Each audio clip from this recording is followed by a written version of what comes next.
চতুর্থ দিন শেষে বাংলাদেশ ব্যাকফুটে আছে। তো যদি উইকেট না যাইতো তাহলে বাংলাদেশ একটু ভালো অবস্থানে থাকতো। এই ম্যাচ এখন এখন ড্র করা ছাড়া উপায় নেই। জিতার জন্য বাংলাদেশ খেলার দরকার নেই, এখন ড্র করার উচিত। কারণ এখন যে পর্যায়ে আছে বাংলাদেশের 2 উইকেট 26 রানে। এর আগে কিন্তু আমরা ইন্ডিয়ারে কিন্তু প্রথম ইনিংসে 285 রানে অল উইকেট ফালাইছে। অল উইকেট ফালাইতে তারা ভয়ে ওইটা ছাইরা দিছে। কারণ দেখ অল উইকেট গেলে একটা মান সম্মান আছে না, এই জন্য তারা ইন্ডিয়া আগিয়ে বাগিয়ে ম্যাচ ছাইরা দিছে। কিন্তু বাংলাদেশ করলো কি, দিন শেষে তাদের 2 উইকেট হারাই ফেলছে। একটা উইকেট ওইটা গেছে হাসান মাহমুদ, ওইটা সমস্যা নেই, কেন আর উইকেটটা এমনি যাইতে বলার ওরা গোনাই ধরি না। কিন্তু দিন শেষে বাংলাদেশ ব্যাকফুটে। এই টেস্ট ম্যাচ 2-3 দিন বৃষ্টি হয়েছে, ভালোই হয়েছে, নাইলে আমরা 2-2.5 দিনই ফুটতে যাইতাম। এখন দেখার বিষয় এই টেস্ট ম্যাচ আগামীকালকে যদি প্রথম সেশনে বাংলাদেশ উইকেট না ফেলায় তাইলে এই ম্যাচ ড্র হওয়ার সম্ভাবনা থাকবে।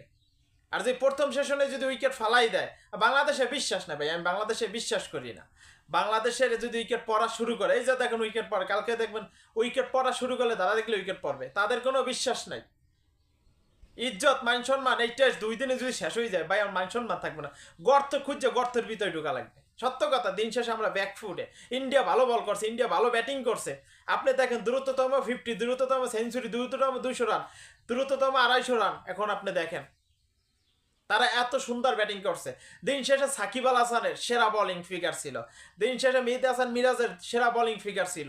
বিরাট কোহলি আউট করাবার সেলিব্রেশনটা চমৎকার লেভেলের ছিল সাকিব আল হাসানের।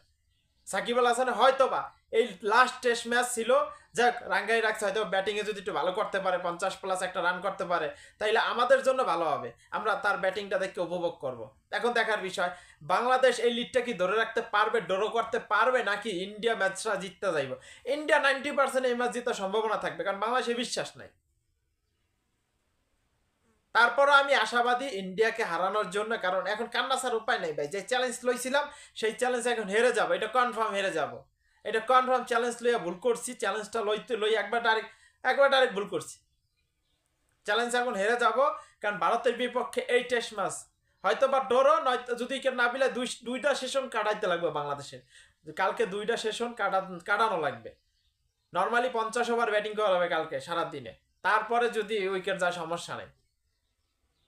দেখার বিষয় তারপর বাংলাদেশ দেখার হবে বাংলাদেশ কি করে, কারণ বাংলাদেশ যথেষ্ট পরিমাণ ভালো বল করছে আজকে, কিন্তু ব্যাটিংটা বাংলাদেশে একদম বাজে। এটা আসলে রেগুলার সব সময় ব্যাটিংটা বাজেই হয়। এখন আমাদের একটাই উপায়, এই টেস্ট ম্যাচ ড্র করার জন্য ব্যাটিং করা। ওই জিতার জন্য ব্যাটিং করার দরকার নেই, জিতার জন্য ইন্ডিয়া ব্যাটিং করতে পারবে, আমাদের দরকার নেই। যাক, বেস্ট অফ লাক সাকিব ভাই, best of luck Bangladesh Tigers বাহিনী। ইন্ডিয়ার একটু দেখাই দাও, এই টেস্ট ম্যাচ ড্র করে দেখাই দাও। জিততে তো পারবো না, ড্র করে দেখাই দাও। আর 2 দিনের ভিতরে যদি হারিয়ে যাও তো ইজ্জত থাকবে না। যে জায়গায় 3 দিন বৃষ্টি পড়ছে, 2 দিন মনে করেন খেলা হয়েছে, 2 দিনে যদি আমরা হেরে যাই তাই ইজ্জত থাকবে, মান সম্মান থাকবে। আজকে মমিনুল হক ভালো করছে, তাদের ব্যাটসম্যানদের দিকে তাকাই দেন, একটা মনে করেন কম বলে 50 করে নাই, বলের চেয়ে রান বেশি, ও T20 পিটাইছে একটা ব্যাটসম্যানে। আর আমাদের বলারদের জেকবটার যে আরেকটা আছে কি জানি, খালেদ। খালেদ ভাই, তুমি বোলিং পারো না, তুমি ব্যাটিং পারো, নাকি তুমি ফিল্ডিং পারো, কোনটা পারো আমারে বুঝাও তো।